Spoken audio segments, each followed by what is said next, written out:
kinachotufelisha ni msingi unaoitwa yaqini.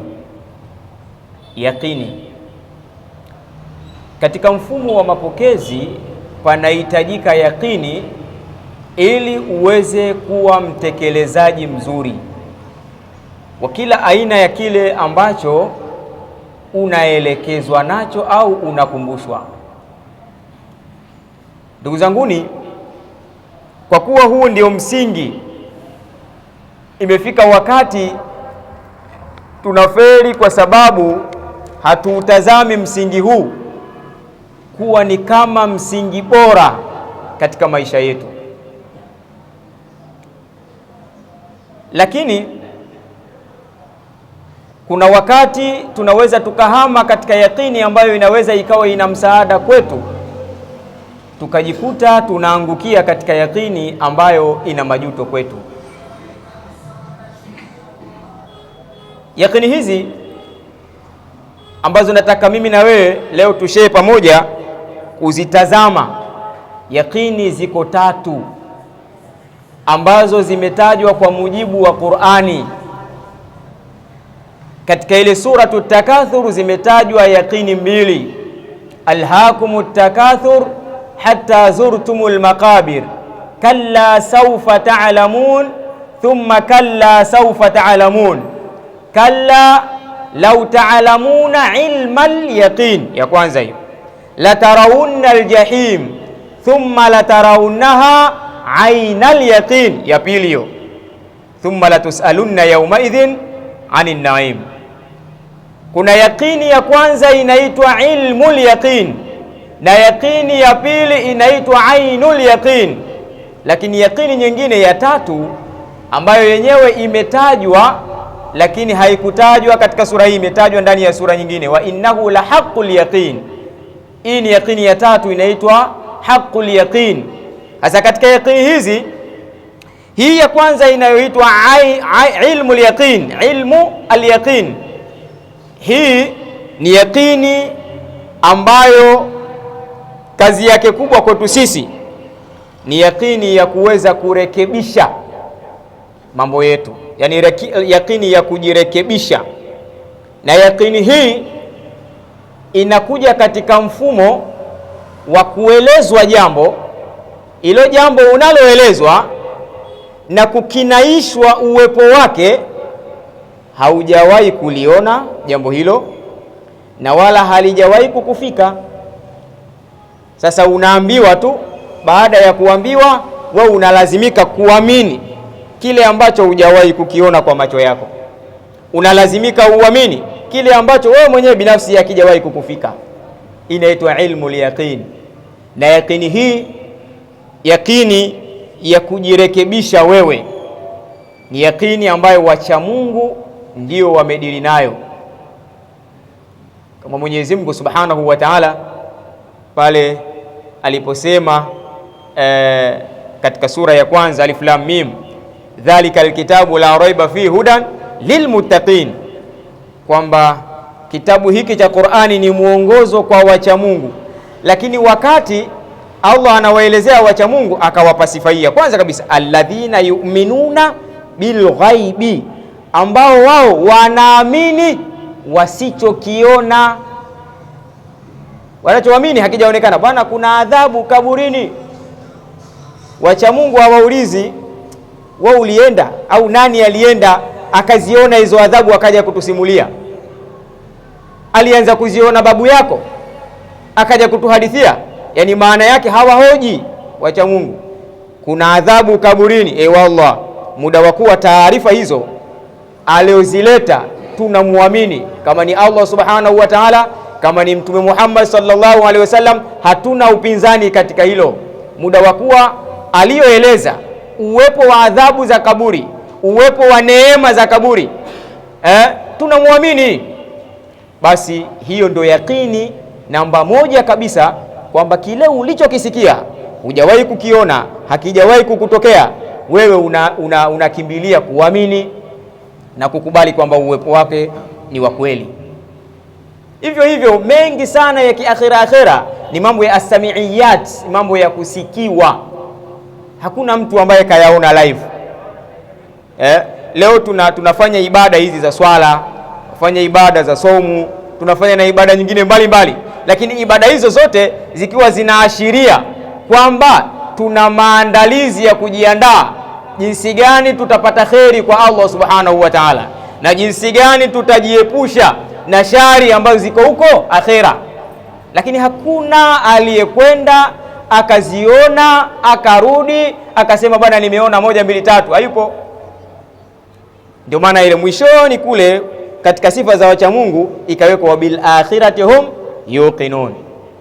Akhira hao wacha Mungu wana sifa kuwa wana yakini. Ndio yakini gani hiyo kwamba akhira ipo? Ndio ile ilmu yaqin, yakini ya kulijua jambo ambalo lenyewe hawajapatapo kuliona na wala hawao halijawafika.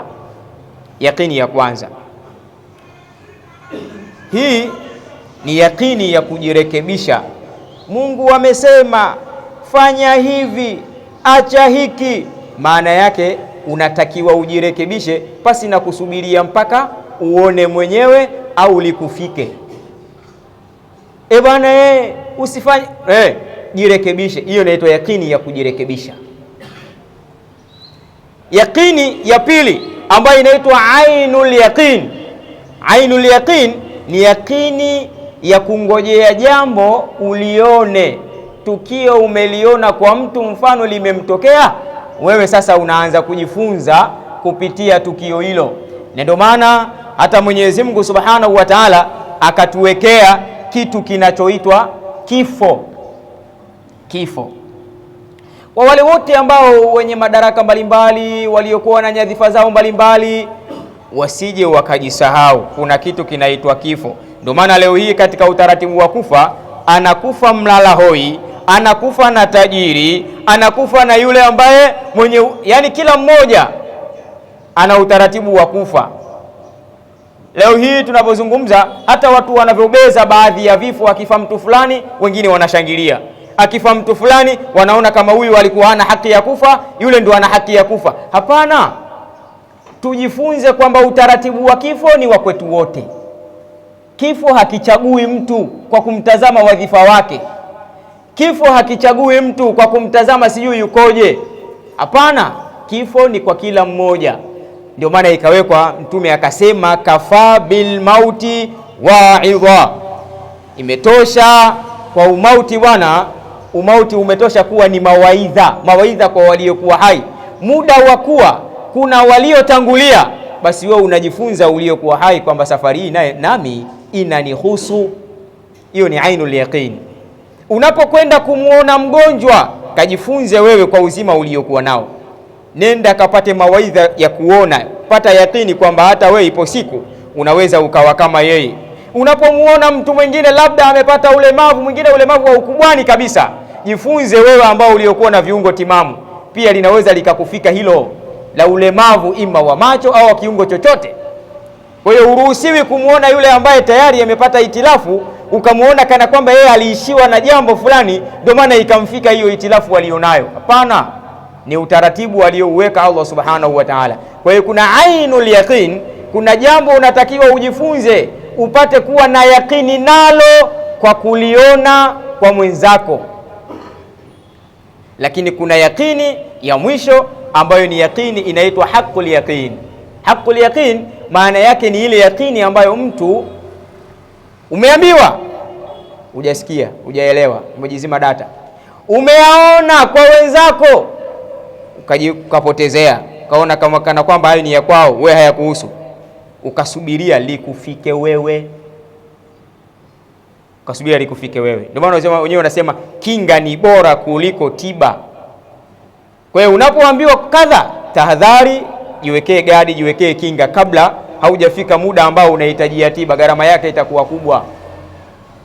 Kwa hiyo haqqul yaqin ni kile kitendo cha kusubiria kwamba unakiona, unaona tukio, lakini tukio unaloliona na wewe mwenyewe lishakufika muda huo huo, namna ya kujikwamua unashindwa. Sasa yakini ile ya kwanza ya kusikia inaitwa ni yakini ya kujirekebisha, ilmul yaqin. Yakini ya pili hii ya kuona inaitwa yakini ya kujiimarisha. yakini ya kujiimarisha. Unapoona kwa mwenzako tukio linakuimarisha wewe katika namna ya kutambua zaidi kwamba kumbe si chochote si lolote, kumbe ndo hali ilivyo hivi. Lakini ile yakini ya mwisho ambayo ni yakini ya kusubiria mpaka tukio likukute, ile ni yakini inayoitwa hakul yaqin, ni yakini ya kujuta ambayo haina maana kwako, haina maana. Maana kuna mtu mwingine anaweza kusema jamani, tutahadhari jamani, hapa kwenye mazingira yetu, maeneo yetu hapa, ukiondoka funga milango vizuri, kuna wizi, kuna wizi, fungeni milango vizuri. Hapo kuna nini? Kuna wizi. Hayo ni maelezo yamekuja kwako na umeyapata, ukayapotezea. Wizi utokee wapi bwana? Haya, siku ya pili au siku ya tatu kaibiwa jirani yako. Kuna jirani ya bwana, jirani kaibiwa, tena akakuita kabisa, bwana ndugu yangu, njoo. Kakuingiza ndani kwake. Unapajua hapa sitting room yangu, hii sebule yangu, si unaijua hii? Kulikuwa na nini hapa? Kulikuwa na masofa pale ukutani, pale kulikuwa na screen touch kubwa sana. Bado unatoka hapo unajua huyo tatizo yeye ubwege tu, kwa sababu ya ubwege wake ndio maana akaibiwa. Sasa siku ya siku sasa unakuja unaamka wewe asubuhi, unasubiria mpaka umesambaratishwa, huna hata kitu ndani, ndio kumbe wizi upo kweli. Ushafeli sasa, upo kweli, ndio umejinusuni, ndio ushaibiwa sasa. Kumbe ilikuwa uchukue zile taarifa za kukaa na tahadhari, taarifa za mwanzo, jirekebishe kama ulikuwa una tabia ya kuacha mlango wazi. Lakini pia lile uliloliona kwa jirani yako limemtokea, likuimarishe kuongeza kufuri au kuongeza zaidi katika ufungaji wa mlango. Lakini ukisubiria mpaka likutokee, ndio ushapata hasara. Ndio inaitwa yakini ya kupata hasara, yakini ya shoti. Ndugu zanguni, hebu nikupeni kidogo mukhtasari. Wakati wa Nabii Allah Musa alayhi wa ala nabiyina salatu wassalam, Nabii Allah Musa kulikuwa na mvutano baina yake yeye katika wakati wake na Firauni, ijapokuwa Firauni ndio alimlea Musa kitarikh, alimlea Musa. Fa Musa alladhi rabbahu, kuna beti wanaisema wenyewe, Musa alladhi rabbahu Jibrilu kafirun wa Musa alladhi rabbahu Firaunu mursalun. Kuna Musa alilelewa na Firauni mtume, na kuna Musa alilelewa na Jibrilu ambaye yeye alikuwa kafiri, anaitwa Musa Samiriyu. Kalelewa na Jibrilu malaika, huyu kawa kafiri. Musa alilelewa na Firauni akawa nabii tena mtume mursal. Kuna cha kujifunza hapo, lakini sio darasa yake leo.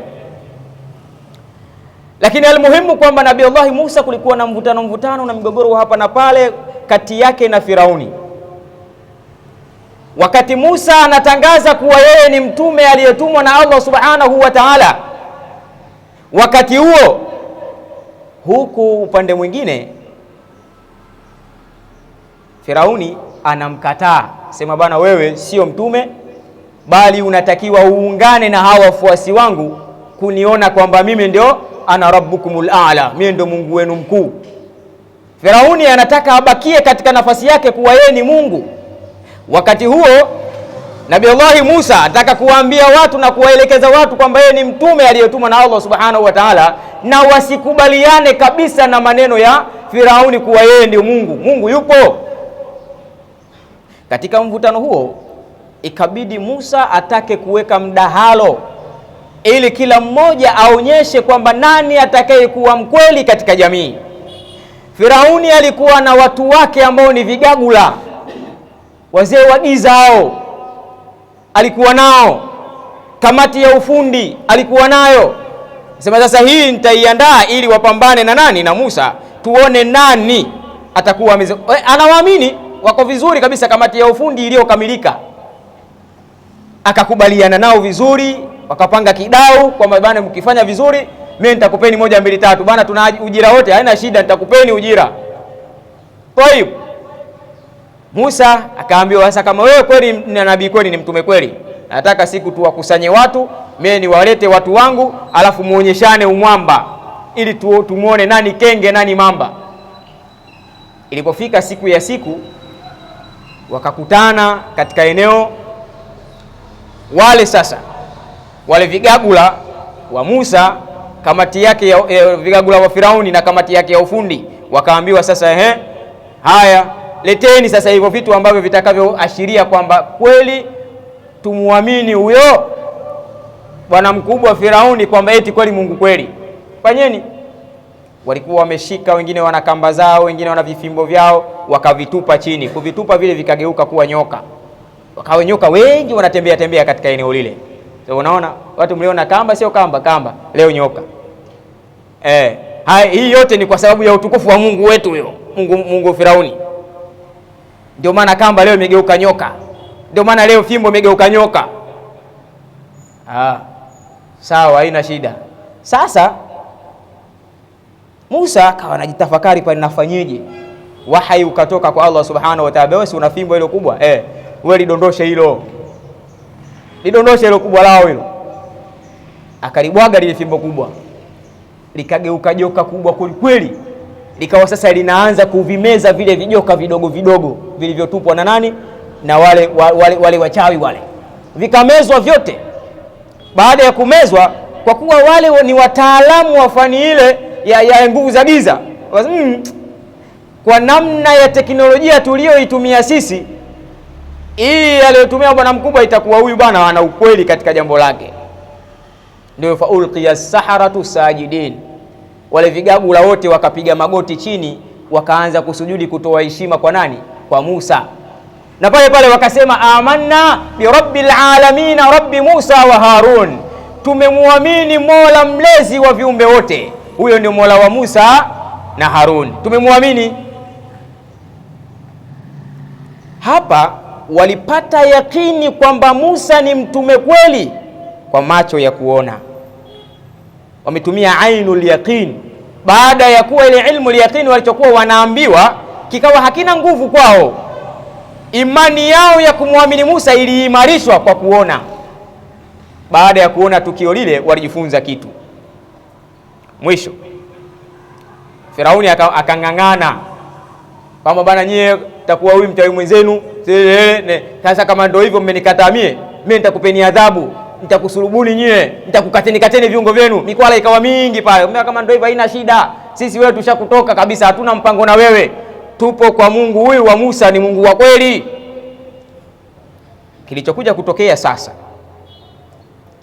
Musa akaandaa, Firauni akaandaa watu wake ili kukamatwa Nabii Musa na kikosi kilichomwamini Musa. Ikabidi yakimbie. Ndio wenyewe wanasema kwamba msemaji mmoja leo kusema kukimbia sunna, kukamatwa faradhi. Ukiona mambo yaeleweki, chimba mbio. Musa alitoka nduki na watu wake. Sasa ilifika mahala wakafika katika eneo la bahari, kwamba hapo tena hamwezi kuvuka upande wa pili. Watu wake wakaanza kusema hapa tata ishakula kwetu, inna la mudrakun, hapa tunakamatwa hapa mzee, hatuna jinsi. Kikosi kinakuja huko, vumbi tupu, wanakuja kwa lengo la kuja kuwakamata na kuwaua hawa mabwana wakubwa. Kaambia inna ma'i rabbi sayahdini, mimi na Mungu bwana atanipa muongozo nifanye nini hapa katika eneo hili. Ndipo akashushiwa wahai, hiyo fimbo uliyokuwa nayo, hebu piga kwenye bahari. Ile fimbo akapiga katika bahari, bahari ikagawika, ikatengeneza njia pale, rodi kubwa tu, wakawa wanavuka. Firauni anafika na watu wake pale, wanajua hapa ni baharini, lakini ghafla wanaikuta kuna njia. Firauni pale pakaanza kujitapa, unaona, bahari kuniona mimi tu tayari imeshajiweka njia, maana ili tuwapate wale. Kazi yangu mimi hiyo. Ambia twende baba, kama kazi yako. Wakaenda wakafuata ile njia, wale mabwana wanamalizika kule, hawa wapo katikati ya eneo la bahari. Ile ikajifumba sasa bahari. Ilipojifumba, maana yake Firauni na kikosi chake wote wakaangamia. Wakati wapo katika harakati za kuangamia, huyu bwana Firauni sasa ndio pale anasema hata idha adrakahu algharaqu qala amantu annahu la ilaha illa alladhi amanat bihi banu Israil wa ana minal muslimin. wakati tayari yupo katika gharika, muda ule anahangaika, anatapatapa kwenye maji pale. Sasa Firauni ndo anaanza kusema bwana, mimi bwana, kuanzia sasa nimeamini kwamba hapana mola hapasai kuabudiwa kwa haki isipokuwa yule Mungu ambaye Banu Israeli waliomwamini, Banu Israeli yani Musa na watu wake, na mimi nimeshamwamini huyo ndo wa kweli. Mimi bwana ilikuwa Mungu feki jamani. Yani manake atakayenusurike na ile gharika. Na ana mimi na mimi nishajiunga katika orodha ya hao Waislamu. Hapa Mungu anamwambia al-ana waqad asaita qablu wa kunta minal mufsidin. Yani sasa hivi ndio unagundua hilo baada ya kuwa ushafanya uasi mkubwa huko nyuma na ushaingia katika orodha ya waharibifu. Sasa hivi ndio unagundua kwamba wewe eti ni kiumbe wa Allah na wewe unatakiwa umwamini Allah. Ushachelewa. Maana yake ndio hakul yaqini ataka asubiria mpaka mtu limkute. Kuna watu wana maswali hayo, nani alienda kaburini akarudi? Tunaamini kifo kipo, lakini mambo mengine hayapo hayo. Unaona bwana? Yani unataka mpaka atokee shuhuda aliyezikwa awe amefufuka, alafu waje sasa nyumbani kwao. Jamani, mimi nilipoenda kule si unaniona na misanda yangu unaona hapa Mkongoto hii lungu hilo la nani nani Munkari moja tu alinipa moja tu, bega likaenda upande. Yani ataka ushuhuda kwamba mpaka aone hayo mambo. Hayapo hivyo babu. Ukisubiria hivyo ndio ambaye wasubiria ufe ukayaone huko. Sasa utakapokuwa umeyaona huko hakuna tena msaada, ndio inakuwa hasara. Kwa hivyo watukufu wa Islam, katika yakini tukitaka tunusurike, ima yakini ya kwanza kwenye mambo ya Mungu, ukiambiwa tu ndio wadhakir fa inna dhikra tanfa'ul, ukikumbushwa basi kama muumini wa kweli kumbushika. Hilo la kwanza. Lakini ikitokezea kidogo unaingia na kutoka na yamini na kidogo unaacha unaamini, basi angalau yale matukio ya kukumbushe, matukio ya wenzio ya kukumbushe pia. Ukisubiria kwenye yakini ya tatu umefeli. Tumuombe sana Mwenyezi Mungu Subhanahu wa Ta'ala apate kutukumbusha na kuona kwamba maisha yetu yanahitaji yakini ambazo zitakuwa zenye manufaa kwetu sisi. Na yakini zenye manufaa kwetu sisi kwanza kabisa ile ya kwanza ilmu yaqin. Ukiambiwa jambo wewe angalia aliyesema nani. Kama aliyesema ni mtu unayemwamini vizuri, basi lichukue kalifanyie kazi. Ukiona hivyo bado unalegalega, basi angalia hata baadhi ya matukio ya wale ambao wametokewa na baadhi ya matukio ambayo wewe hayajakufika bado, kajifunze kuimarika. Lakini pia mwisho kabisa, ukisubiria hiyo mpaka likutokee mwenyewe utakuwa umechelewa, kwa sababu ni wakati ambao wewe utakaa kwenye kujutia, ambapo huwezi tena kusawazisha wala kurekebisha ulipokosea.